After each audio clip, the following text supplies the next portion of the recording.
Hello and welcome into the KE Report. I'm your host, Shad Markwitz, and today we're getting an update on Elemental Altus royalties. Elemental Altus is traded on the TSXV under the ticker ELE and on the OTCQX under the ticker ELEMF.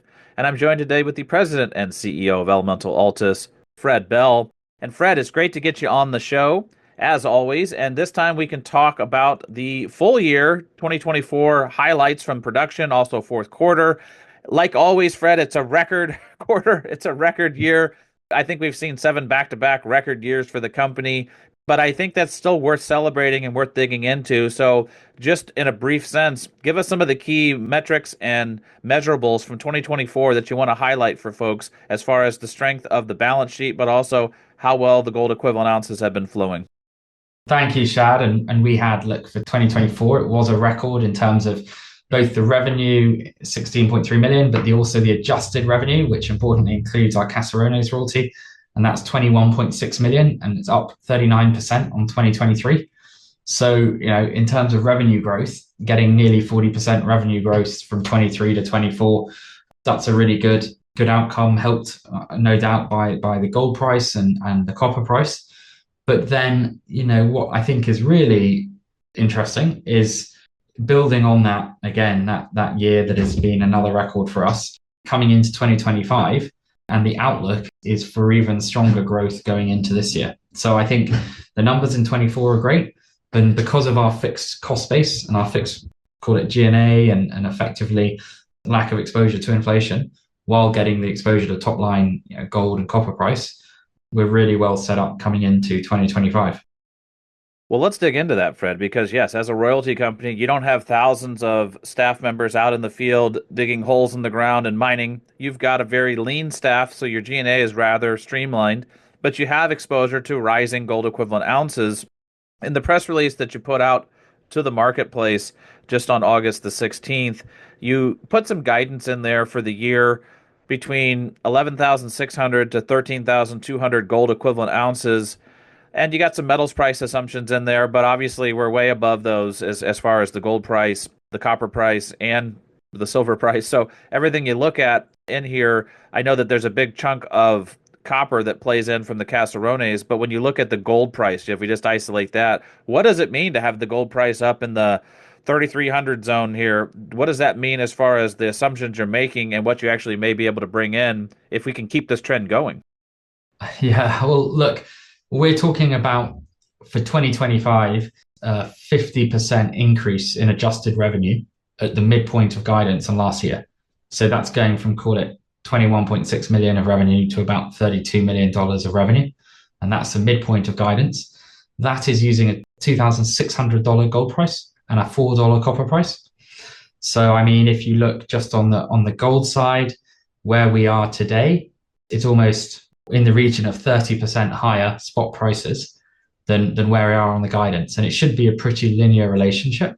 So if you're saying 32 million at the midpoint of guidance and hypothetically it remained 30% higher over the course of the year, you would be talking of about a 30% increase on that 32 million.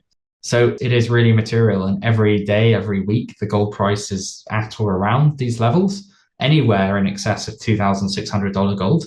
We are getting considerably more revenue than anticipated.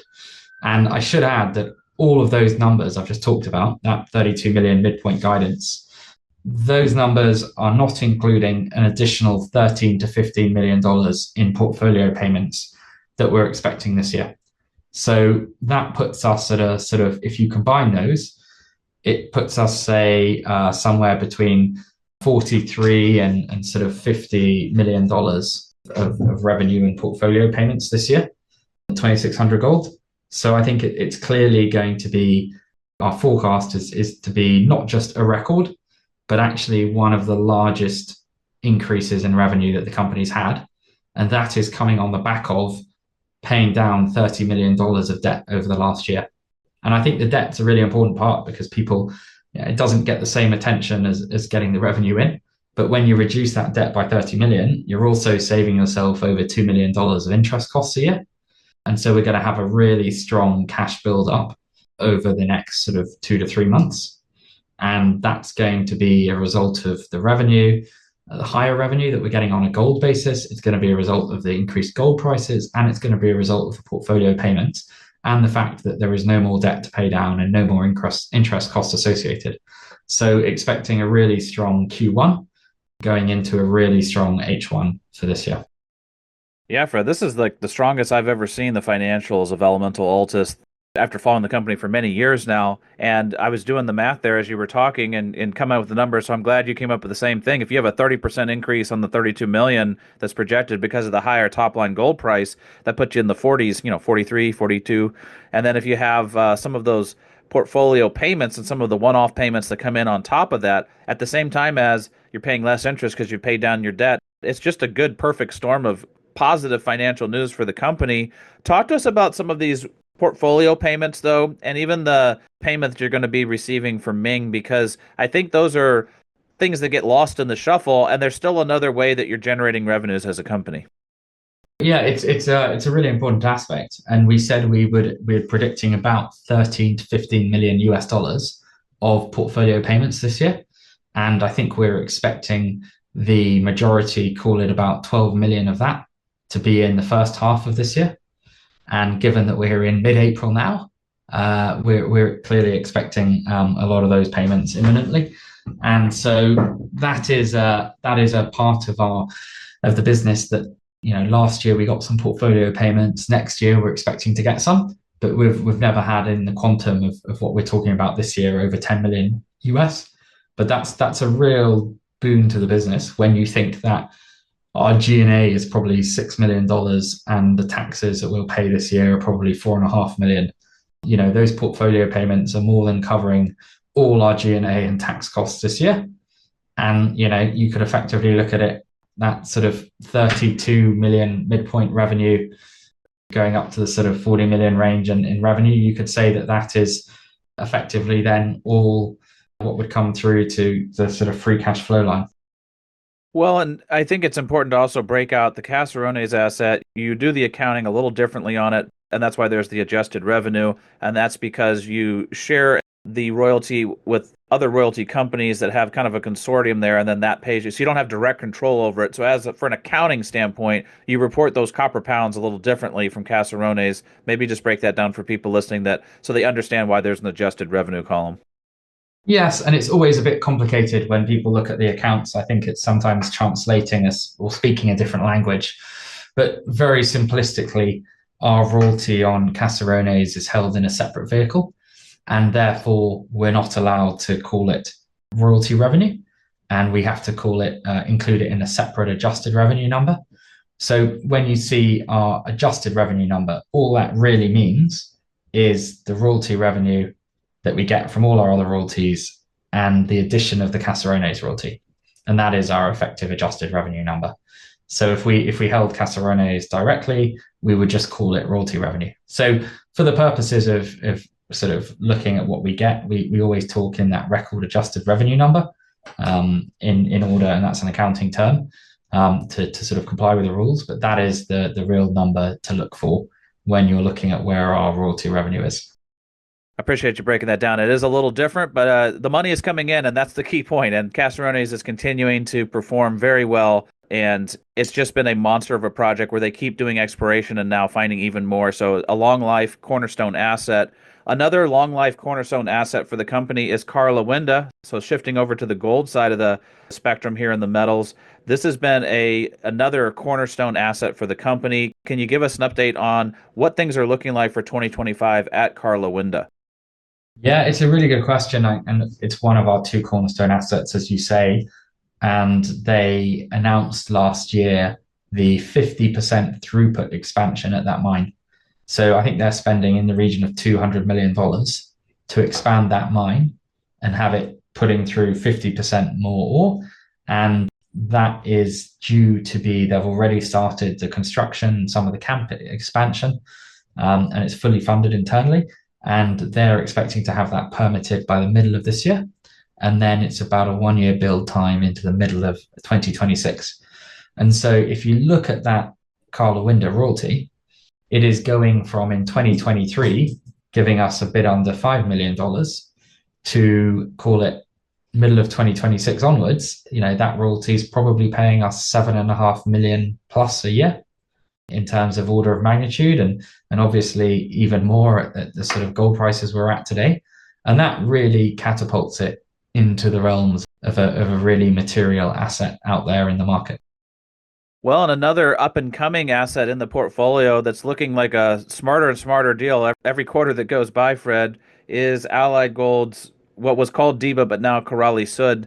This Korali-Sud production profile, there was a slight delayed gratification in getting the initial ounces up, but I think that the way the project is developing and the future outlook here is going to be a nice contributor for the company. Give us an update at Korali-Sud.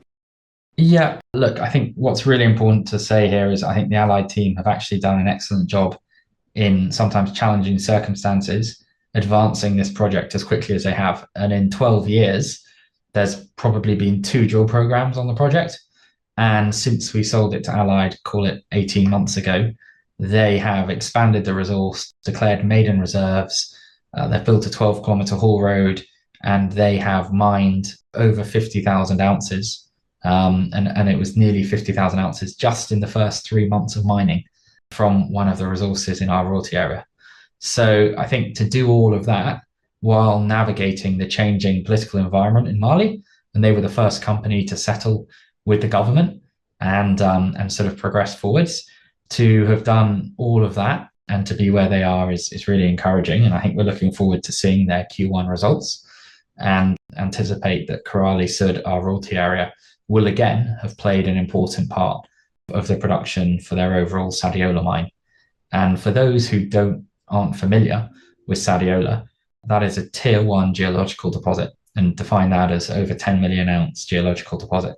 And so it's currently producing in the range of 200 to sort of 200,000 ounces plus, but they're looking to get that up to 400,000 ounces with an expansion plan, and then potentially again beyond that. So for us to have significant royalty coverage at a mine that is already delineated over 10 million ounces, there are not many deposits like that. And I think that the exploration optionality that we get on that royalty is really materially undervalued by the market.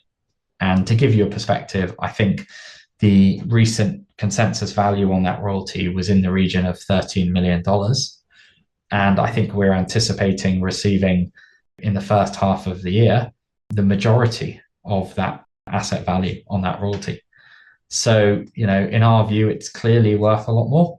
It might take some time for Allied as they explore and as they build out their mine plan, and we get more information. But if we think that we're going to recover the majority of the asset value in the next kind of 3 months, then I think, clearly there's a lot of upside there beyond it in that asset.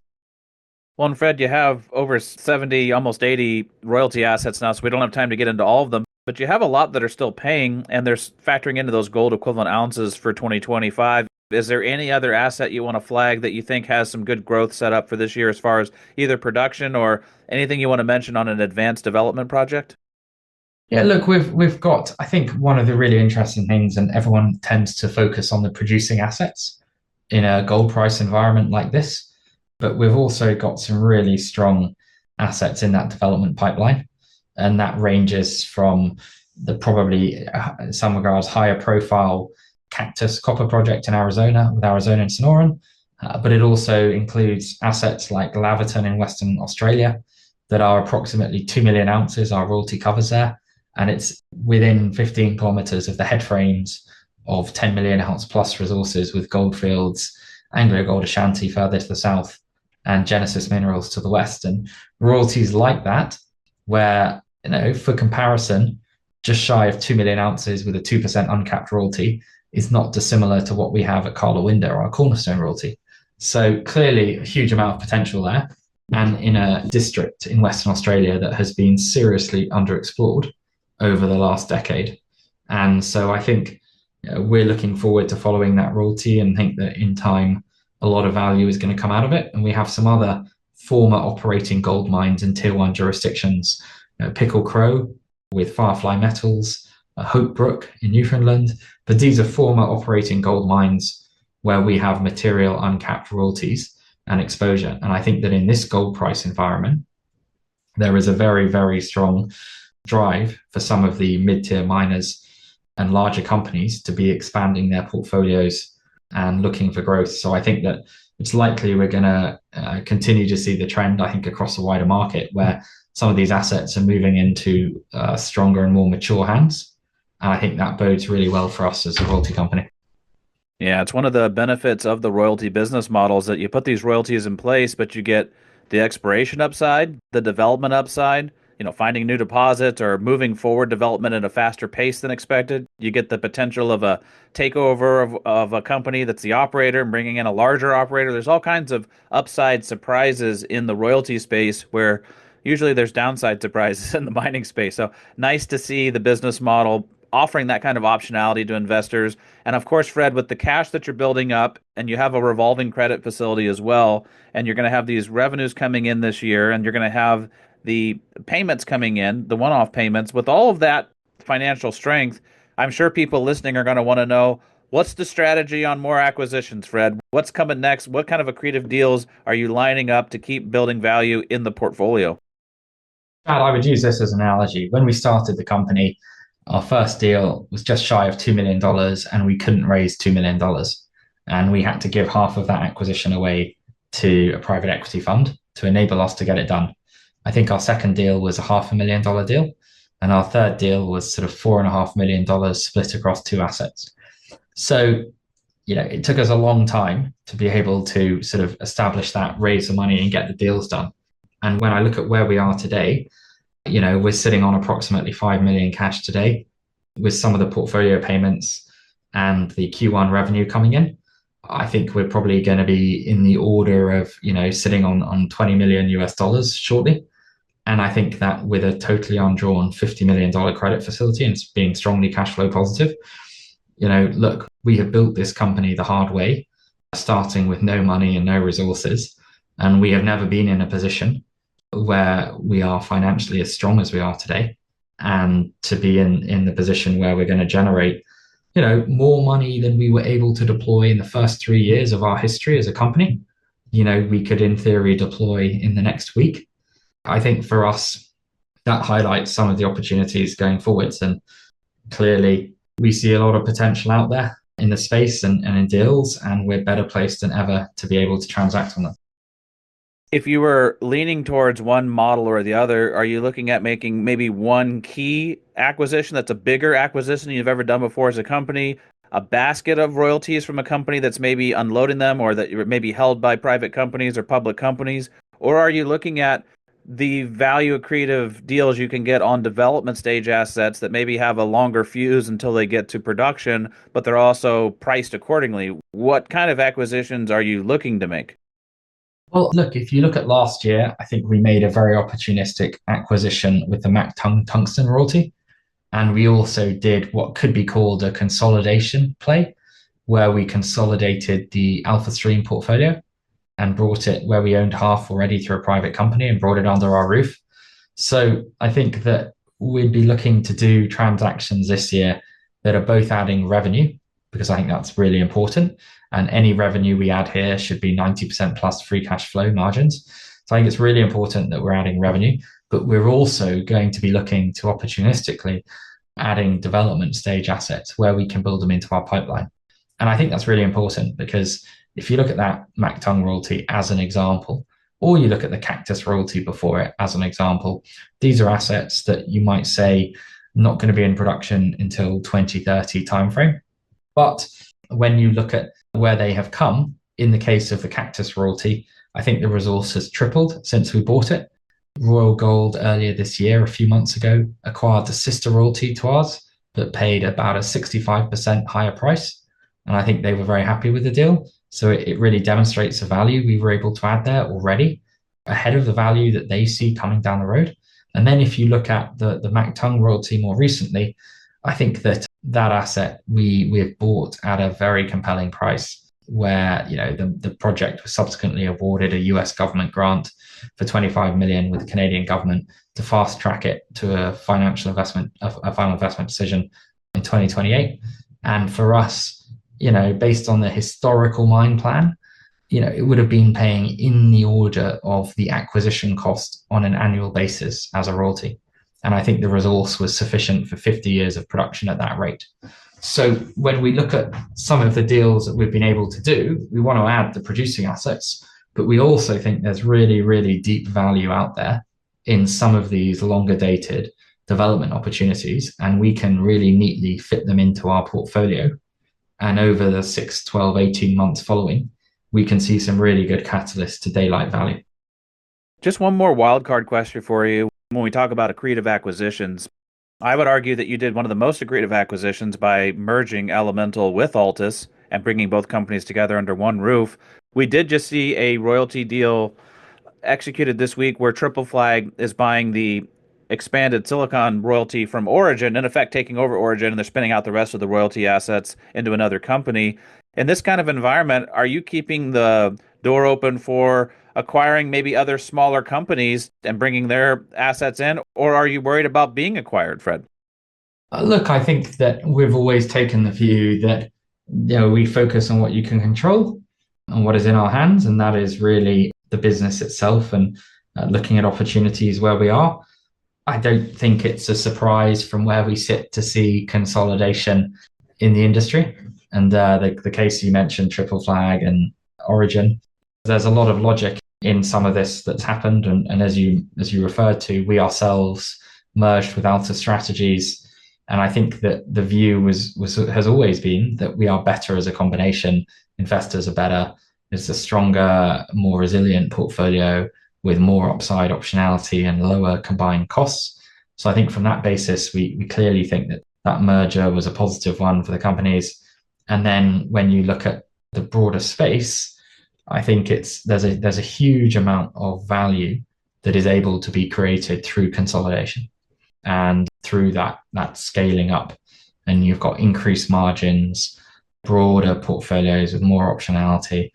I think it's a really strong, compelling argument, and I'm not surprised that there has been transaction to that effect. And I think we've been pretty vocal over the last probably 6 to 9 months that we expect to see more consolidation across the royalty space. We obviously can't speak for everyone else and where that will be and how, but I think the fundamental industrial logic of it applies. And if there are sensible opportunities for us, we'll continue to look at those. All right. Well, I think we'll wrap it up there. But yeah, I think there's more room for consolidation in the royalty space overall with the small and mid-tier companies. So there's also a lot of opportunity to create royalties or buy royalties. There's companies that need to divest royalties that they're holding. So there are a lot of opportunities out there. We'll be watching for some of the accretive acquisitions in 2025. But a bang up quarter in Q4 of last year, a record year in 2024, all the appearances of a record quarter in Q1 based on the higher metals prices, and we're off to a great start here in Q2. So we'll keep following along. For those listening in, if you want to follow along with all the news from Elemental Altus, definitely click on the link in the show notes. It takes you over to the Elemental Altus Royalties website, right to their news section, where you can sign up for updates, have them hit your email inbox, or just follow along with the news as it comes out. We'll certainly keep doing that here at the KE Report. And Fred, as always, looking forward to our next conversation. Really appreciate it. Thank you, Shad.